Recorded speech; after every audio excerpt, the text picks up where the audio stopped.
دن پہلے انتقال ہوا، موت ہو گئی دو گاؤں میں، اور ایسا بھی نہیں کہ ایک کے پیچھے ایک موت، دو میتیں ہو گئی اور دونوں جو ہے خاتون، مومنہ خاتون کی میت ہوئی۔ تو پروردگار عالم جب کسی کو موت دیتا ہے تو آپ نے دیکھا ہوگا فوراً ہر گھر سے نکل کر لوگ بھاگتے ہیں دیکھنے کے لیے، اور جا کر جو ہے تو تسلی بھی دیتے ہیں، حوصلہ بھی دیتے ہیں۔ لیکن یاد رکھنا پروردگار عالم اسی موت کو لے کر سورہ جمعہ میں ارشاد فرما رہا ہے، قل اے رسول ان سے کہہ دیجئے ان الموت الذی تفرون منہ، یہ جو لوگ موت سے بھاگ رہے ہیں، یہ جو لوگ موت سے فرار ہو رہے ہیں، فإنہ ملاقیکم، ان قریب اسی موت سے ان کی ملاقات ہونے والی ہے۔ ثم تردون الی عالم الغیب والشہادہ، اس کے بعد تم ایسی ذات کی طرف پلٹا دیے جاؤ گے جو غیب کا بھی علم رکھتا ہے اور ظاہر کا بھی علم رکھتا ہے۔ ثم تردون الی عالم الغیب والشہادہ فینبئکم بما کنتم تعملون، اس کے بعد جو تم دنیا میں کارستانیاں کیا کرتے تھے اس کا علم تمہیں روز محشر ہو جائے گا۔ پروردگار یہاں پر بہت ہی دقیق بات کی ہے کہ اگر تم چھپ کر بھی گناہ کیے ہو تو اس کا جاننے والا ہے، ظاہر میں بھی گناہ کیے تو اس کا جاننے والا ہے، لہذا پھر اگر موت کا لفظ استعمال ہو، قل ان الموت الذی، جس موت سے لوگ بھاگ رہے ہیں، جس موت سے لوگ بھاگ، اچھا جب بھی موت کا نام آتا ہے، دیکھیے بہت عجیب روایت، ہم ساتھ امام سے روایت سنا دو کہ جب بھی موت کا لفظ آتا ہے تو ہر آدمی جو ہے ڈر جاتا ہے، موت سے ہر آدمی ڈرتا ہے، یا کوئی بھی ذاکر ہو، کوئی بھی عالم دین ہو، کوئی بھی تقریر کرنے والا کیوں نہ ہو، ہر تقریر کرنے والا شخص یہی بیان کرتا ہے کہ موت سے ہر انسان ڈرتا ہے، موت سے ہر شخص ڈرتا ہے، موت سے ہر شخصیت ڈرتی ہے، موت سے ہر نفس رکھنے والی چیز ڈرتی ہے۔ لیکن یاد رکھنا ساتویں امام نے فرمایا ہے کہ موت سے صرف وہی لوگ ڈرتے ہیں جنہیں یہ نہیں معلوم کہ مرنے کے بعد کیا ہونے والا ہے۔ کیا کہنا روز محشر انکوائری ہوگی، جب انسان کی ہڈی کاٹی جائے گی اس وقت بے ایمان کی۔ ہم غلام شاہ موٹن، حق سے ہے میری دعا، اور جائے دوزخ میں یزید فوج اس شیطان کی۔ لاڑے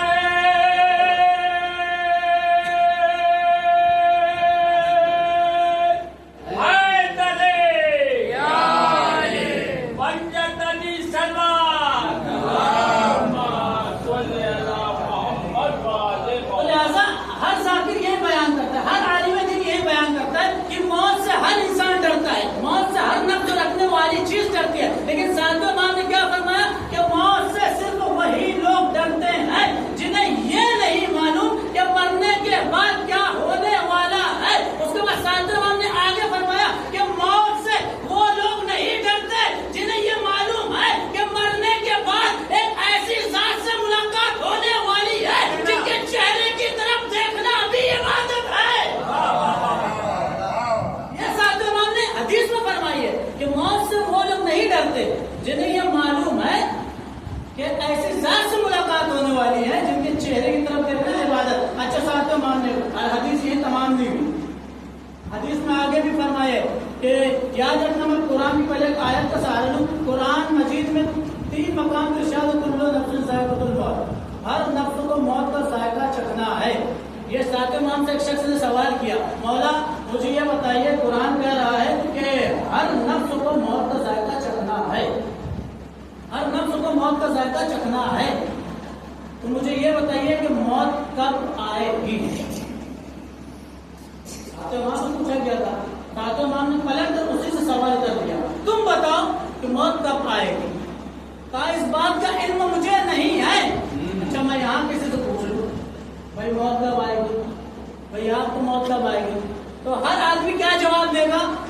اللہ نے اس چیز کو پوشیدہ رکھا ہے، کسی کو اس بات کی خبر نہیں کہ موت کب آئے گی، کوئی شخص نہیں جانتا کہ کس کی موت کب آنی ہے، کس وقت آنی ہے، کہاں آنی ہے۔ لیکن ساتویں امام سے جب پوچھا گیا کہ مولا ہمیں یہ بتائے کہ موت کب آئے گی، تو ساتویں امام نے یہی جواب دیا کہ کسی کو نہیں معلوم کہ موت